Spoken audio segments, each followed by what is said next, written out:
June 19th, 2015, and I've chosen this date because it's 40-year anniversary for one of the 3 highest points in my entire musical life, and I want to use this little YouTube offering to say farewell until we meet again to this guy right here, and also the guy who facilitated my personal experience with B.B., Little Milton, who was my friend, my mentor, my teacher, my advisor. He was like my sage. I loved him a lot. And he opened the door for me to have some experience with this cat right here. So all you young guys, you young musicians, I want you to take a close look at this guy. This is him in his prime.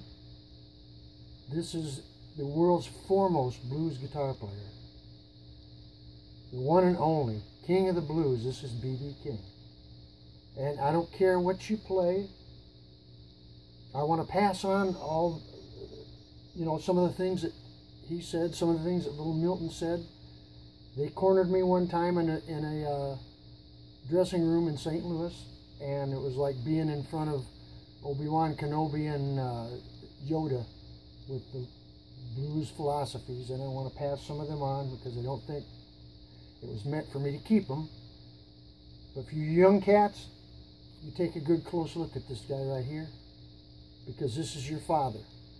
I don't care if you play Aerosmith or AC/DC or Zeppelin, or I don't care if you play Brain Drill. A lot of those licks came from this guy right here. This was the Pathfinder. This was the Trailblazer. And all of the major guitarists, the great icons, Clapton and Hendrix and Jeff Beck and Jimmy Page and David Gilmour, and I could go on forever and ever.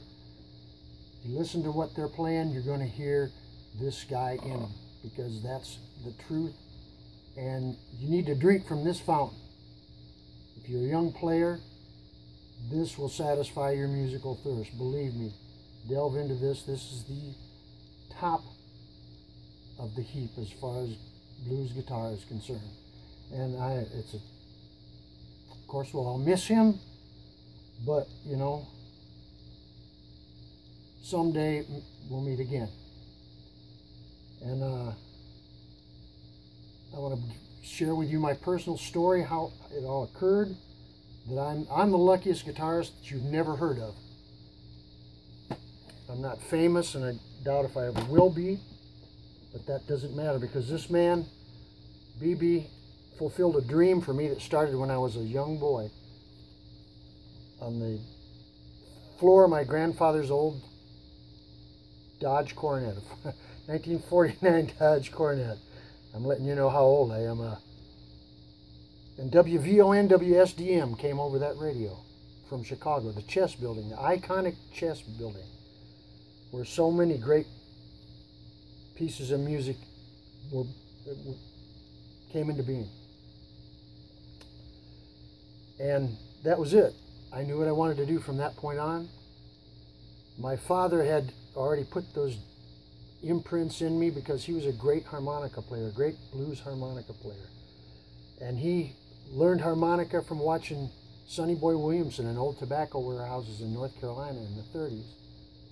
Didn't even know that until we saw a program one day, and there was Sonny Boy Williamson. He said, well, there's that dude that taught, I watched it learn how to play. So I was already ready. Those bending blues.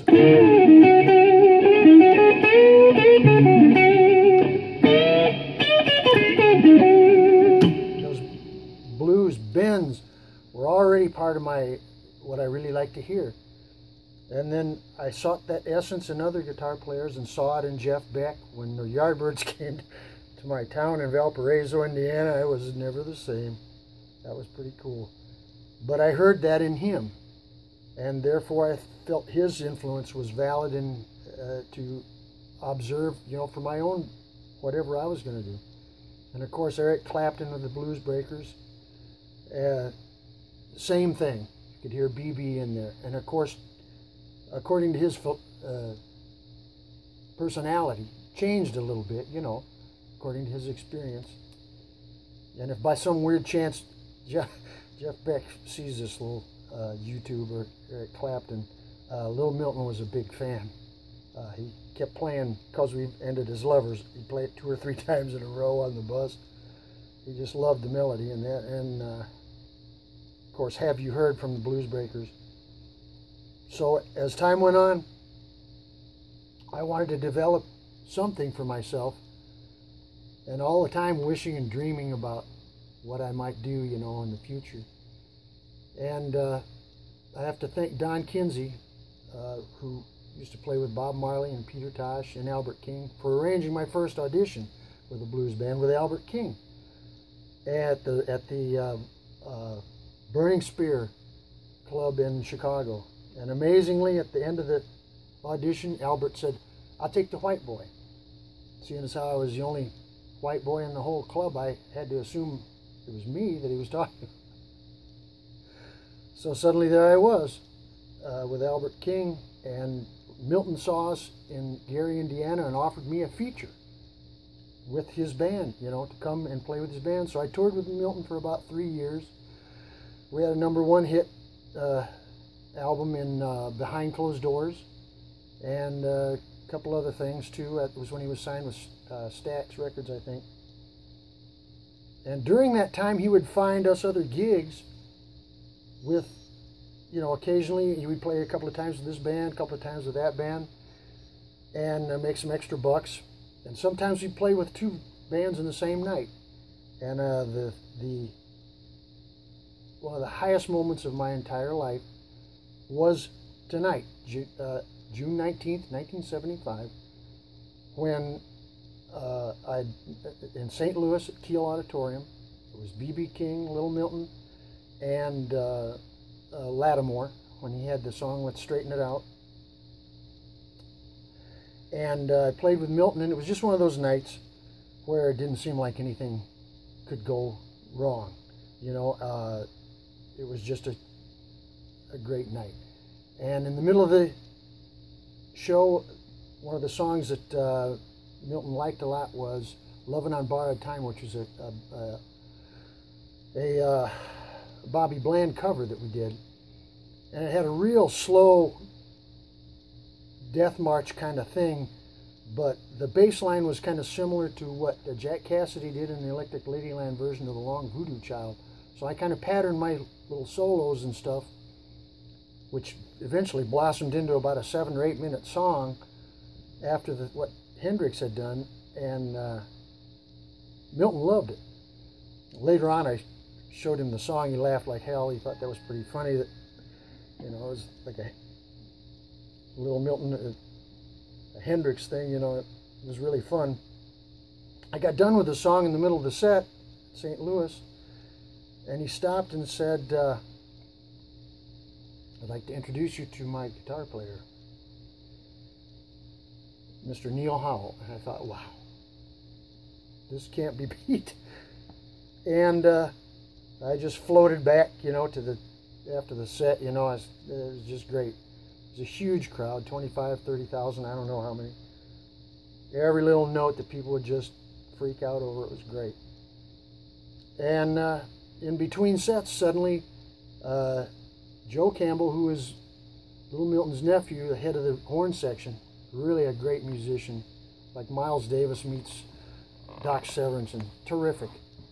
And he told me, he says, "Hey Neil," he says, "BB says he's going to use you tonight." I said, "Wow, that's great." And he said, "Do you know the stuff?" And I said, "Well, yeah, some of it." So he briefed me on what I didn't know and showed me the charts and whatnot and said, "You need to go to the